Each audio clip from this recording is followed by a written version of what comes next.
안녕하십니까. WTO와 FTA 발표를 맡게 된 전병수입니다. 첫 번째 시간에는 WTO와 가트에 대해서 저희가 알아보게 됐고요. 두 번째는 FTA에 대한 강의를 시작하도록 하겠습니다.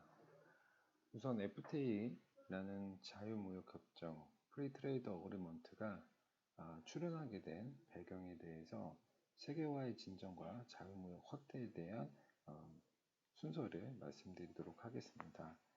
1930년대는 보호무역주의가 굉장히 팽배하였습니다. 따라서 많은 선진국들이 50%가 넘는 고관세율 정책을 고수하고 있었습니다. 하지만 세계 2차 세계대전이라는 큰 전쟁이 일어남으로써 선진국을 중심으로 하여 전 세계에 빠른 폐허된 도시를 회복하기 위하여 선진국을 중심으로 하여 무역 장벽을 낮춤으로써 자유무역을 확대하자는 니즈가 굉장히 많아지게 됩니다. 따라서 그러한 각 국가들의 니즈를 충족하기 위해서 1948년도 가트가 창설되게 됩니다. 가트 같은 경우 자유무역 원칙, 무차별 원칙, 상호주의 원칙 등을 가지고 있었으며 상품무역 중 농산물을 제외한 상품무역에 대한 관세를 인하하고 비관세 장벽에 대한 부분도 논의가 되었던 협정입니다. 하지만 앞의 시간에서 알아본 것과 같이 가트는 명확한 한계가 존재하고 있었습니다. 아무래도 법적 구속력이 부족하다는 부분과 국제적 기구로서의 성격이 굉장히 부족했다는 이러한 가트의 한계를 극복하고자 1995년 세계무역기구인 WTO가 출범하게 됩니다.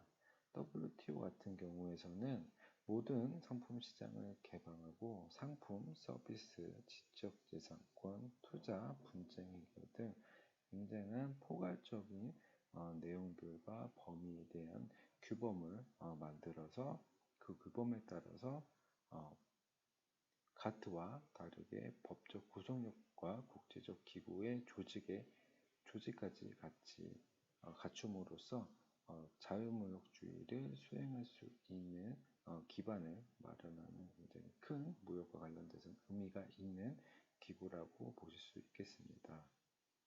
하지만 2001년 DDA 협상을 시작으로 모든 상품의 관세 철폐 내지 인하에 대한 협상이 교착 상태에 따르다 보니 각 국가들이 원하는 니즈, 즉 경제 발전을 하기 위한 여러 가지 방안들에 대해서 모두 다 포괄적으로 다 그 내용들을 반영하지는 못하고 있었습니다. 따라서 각 국가들의 그러한 니즈들을 조금 더 충족하고자 지역무역협정이라는 리저널 트레이드 어그리먼트가 급증하게 되었습니다.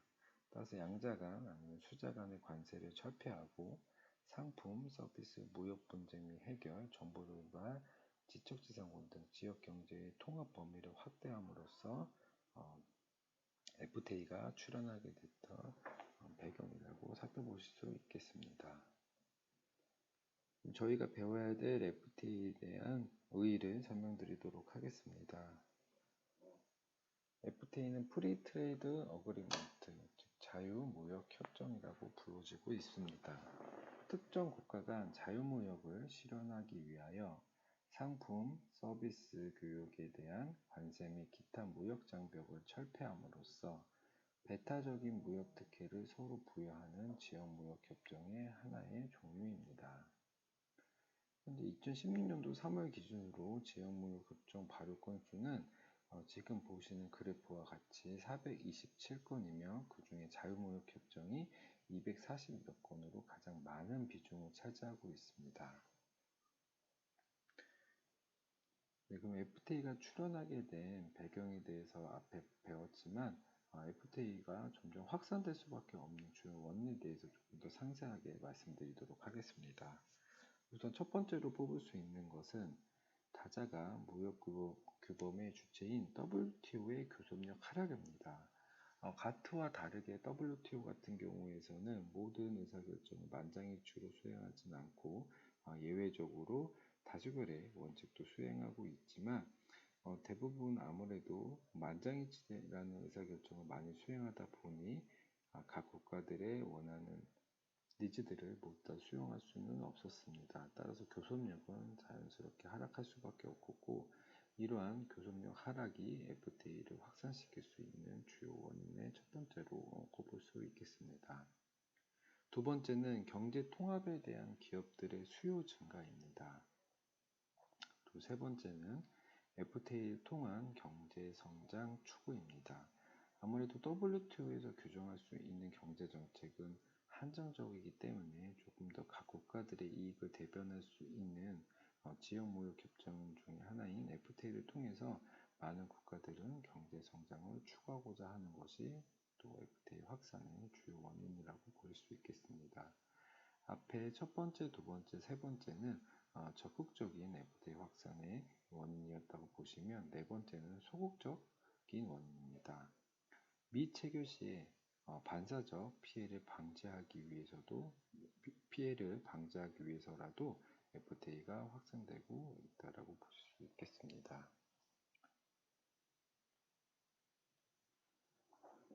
네, 그러면 FTA는 지역무역협정의 하나의 종류인데 각각 각 국가들 그 스텝별로 지역무역협정, 즉 경제통합 단계에 대해서 간단하게 설명드리겠습니다.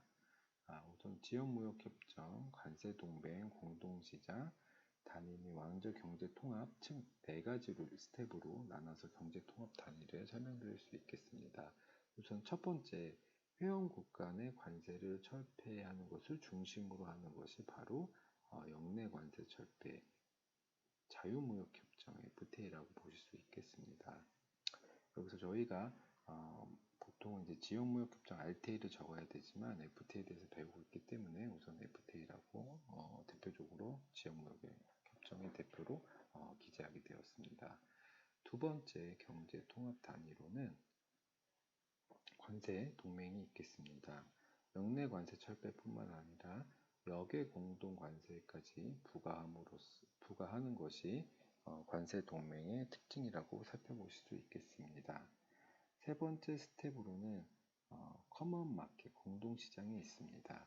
영내 관세 철폐, 역외 공동 관세 부과, 그리고 영내 생산 요소의 자유 이동 보장이라는 이 세 가지를 통해서 공동시장이 이루어진다라고 생각하시면 되겠습니다. 따라서 이 공동시장의 가장 특징으로는 회원국 간 생산 요소의 자유로운 이동이 가능하다는 것이 특징으로 살펴볼 수 있겠습니다. 네, 마지막 싱글 마켓인 원적 경제 통합이 있습니다. 영내 관세 철폐, 역외 공동 관세 부과, 생산 요소 자유 이동 보장, 영내 공동 경제 정책 수행, 초국가적 기구 설치 및 운영이라는 최종적으로 하나의 국가로서 무역을 진행한다라는 의미의 싱글 마켓, 즉 왕정 경제 통합이 최종적인 경제 통합 단계라고 살펴보실 수 있겠습니다. 지금 현재 싱글 마켓을 운영하고 있는 단체로는 EU가 대표적인 사례라고 보실 수 있겠습니다. 네, FTA 효과 및 FTA와 WTO에 대한 비교를 드리도록 하겠습니다.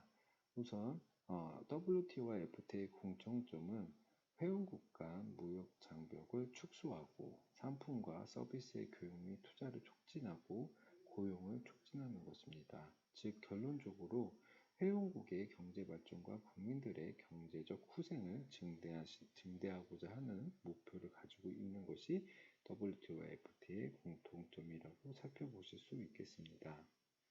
두 번째는 WTO와 FTA의 차이점입니다. 많은 차이가 있겠지만 가장 극명한 차이를 보이고 있는 것은 WTO는 다자주의며 FTA는 양자주의 및 지역주의라고 보실 수 있겠습니다.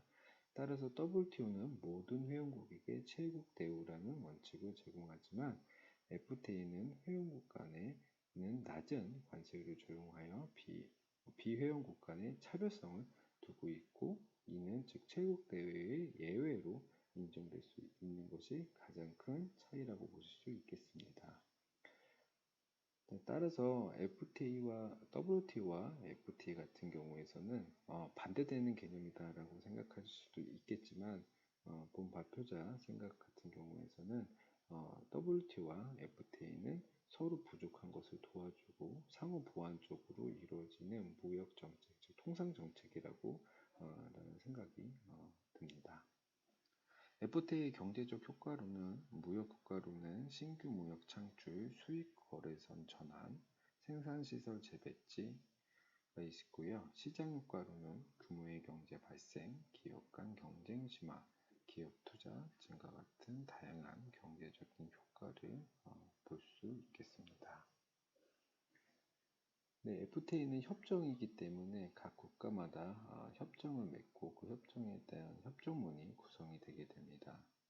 기본적으로 협정 같은 경우에는 크게 네 가지 부분으로 나눠 설명드릴 수 있겠습니다.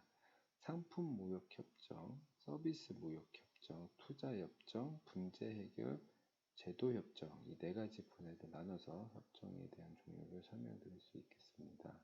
상품 무역 협정 같은 경우에서는 관세에 대한 인하 스케줄이 적혀 있는 관세 인하 계획, 그리고 원산지 결정 기준과 여러 가지 원산지에 대한 정의들이 규정되어 있는 원산지 규정, 그리고 통관상에서 수행되어야 되는 절차들이 나열되어 있는 통관 절차, 이 세 가지 분야로 나눠 볼 수 있겠습니다. 협정은 분과별로 이슈가 되는 내용이 서로 다르며 이를 조율하는 협상이기 때문에 지금 말씀드렸던 이 네 가지나 기본적인 구성 내용들은 각각 협정에 따라서도 상이할 수 있다는 부분을 참고해 주시면 감사하겠습니다. 네, FTA는 정식 발효가 되어야만 활용이 가능하다는 부분을 설명드리고자 합니다. FTA를 각 국가마다 체결하기 위해서는 준비 및 여건을 조성하는 시간이 당연히 필요할 수밖에 없고요. 그 다음에 협상 개시를 선언합니다. 따라서 협상 개시를 선언하고 나서는 협상을 진행하게 됩니다. 각각 테이블에서 협상이 최종적으로 타결이 되고 가서명이라는 절차를 수행하게 되고 협상 정식 서명을 수행하게 됩니다. 따라서 정식 서명을 수행하고 나서는 각 국가에서 국회에 비준을 맡게 되고 각각 국회가 통과하게 되면 협정이 정식적으로 발효하게 되고 FTA를 활용하게 되는 단계에 따라서 구성되어 있습니다. 따라서 FTA 같은 경우에서는 단순히 협상이 타결되었다 하더라도 바로 FTA로 활용할 수 있는 것이 아니라 국회의 비준을 꼭 거쳐 각 국가의 국내의 국회의 비준을 거쳐야만 FTA를 활용할 수 있다는 부분을 꼭 알아두셨으면 좋겠습니다. 네, 현재 우리나라의 FTA 추진 현황에 대해서 살펴보겠습니다. 우리나라는 FTA를 통해서 가장 처음 수행한 FTA는 2004년 한칠레 FTA입니다. 그 이후부터 싱가포르, EFTA, 아세안, 인도, EU, 페루, 맨 마지막 중미까지 현재 2019년 10월 1일 중미 FTA까지 추진하고 있습니다. 처음에 한칠레 FTA를 수행한 부분은 칠레 같은 경우에서는 저희가 FTA를 체결했었을 때 엄청 경제적 효과를 많이 보기보다는 칠레 같은 경우는 굉장히 다른 나라들과 FTA를 많이 체결했기 때문에 FTA와 관련된 협상의 노하우라든지 여러 가지 부분들을 배우고 시범 케이스로 수행하기 굉장히 좋은 국가였기 때문에 칠레를 처음에 저희가 FTA를 추진하는 첫 번째 국가로 삼아 추진하게 되었으며 그 이후에도 쭉 수행함으로써 꼭 여기 중간에 보시는 EU라는 국가를 보시면 2011년 7월 1일 날 수행됐던 내역을 볼 수 있겠습니다. 진정한 FTA에 대한 서막이 올렸던 부분들이 바로 한 EU FTA인데요. 그 이유는 뭐냐면 90% 이상이 3년 이내에 관세가 철폐되는 부분들로 실제 FTA에 대한 활용률이 굉장히 높아지는 시기가 그리고 그 협정이 바로 한EU FTA가 되었다고 생각해 주시면 될 것 같습니다. 그 이후에 굉장히 큰 시장인 미국 그리고 그 다음 시장인 중국까지 FTA를 체결함으로써 FTA의 선도주자로서 굉장히 많은 FTA를 보유하고 있는 것을 살펴보실 수 있겠습니다.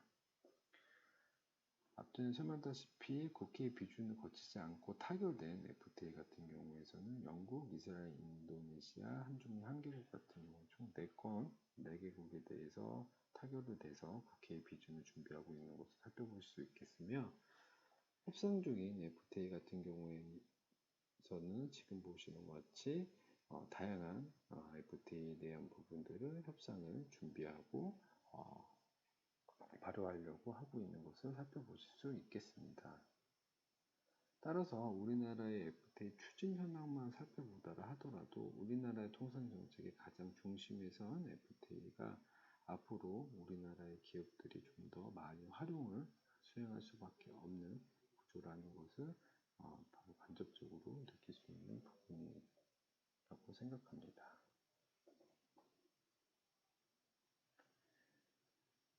네, 이제 FTA는 WTO와 다르게 최혜국 대우의 원칙이 예외사항입니다.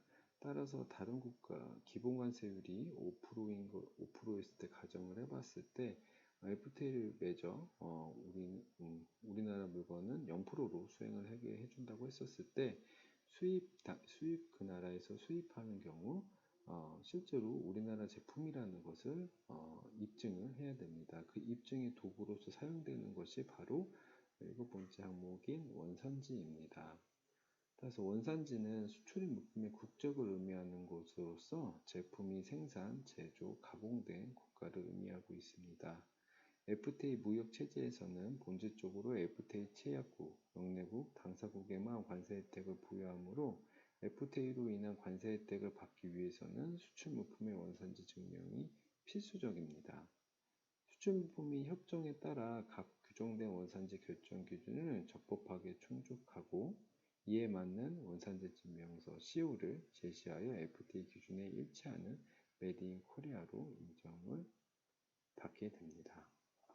따라서 FTA에서 말하는 원산지 같은 경우에서는 우리가 일반적으로 대무협상 말하는 원산지와는 조금 상이한 개념을 갖고 있기 때문에 각각 그 특성이 다르다는 부분을 꼭 인지하여 업무를 수행해야 될 것으로 보여집니다.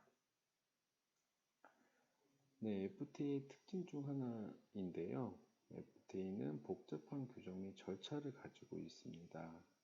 지금 본 발포자 같은 경우에서도 FTA라고 부르고 있지만 실제로 우리나라가 추진하고 협상을 맺어 발효하고 있는 FTA 종류들은 굉장히 많습니다.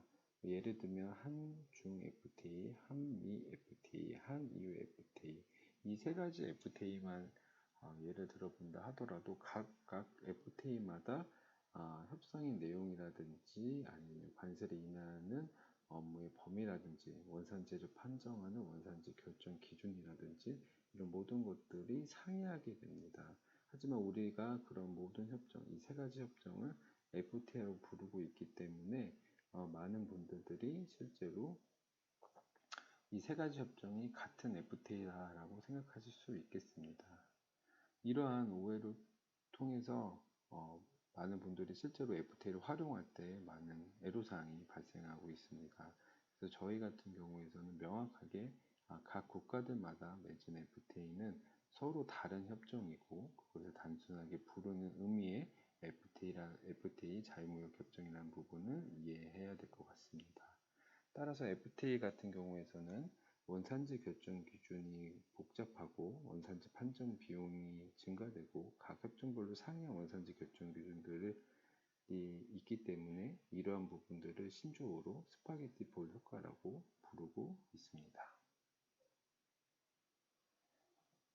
네, 그러면 이제 일반적으로 FTA에 대해서 설명을 드려봤고요. 실제로 그러면 우리가 FTA를 활용하기 위한 단계에 대해서 한번 설명드려보겠습니다. 크게 8가지 단계에 대해서 설명드릴 수 있겠습니다. 우선 첫 번째로는 상대국이 FTA 체결 여부를 확인해야 됩니다.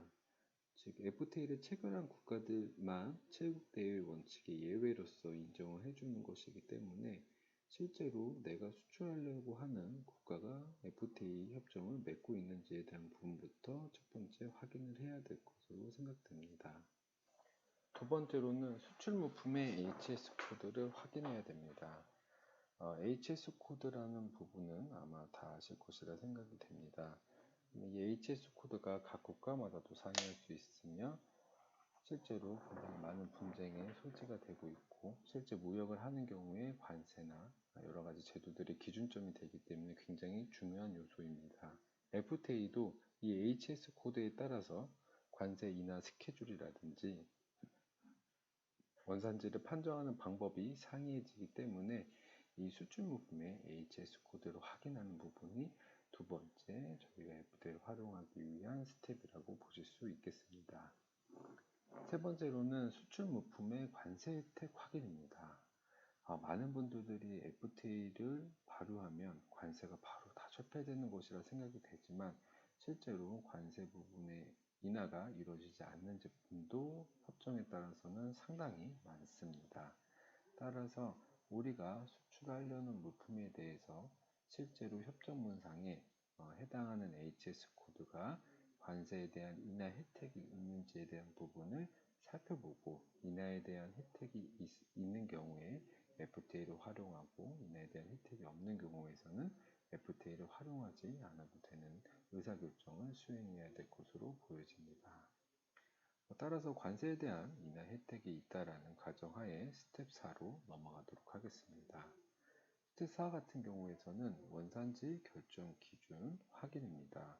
프로덕트 스페시픽 어블이라는 PSR이라고 불려지는 원산지 결정 기준을 확인하는 작업을 수행해야 됩니다.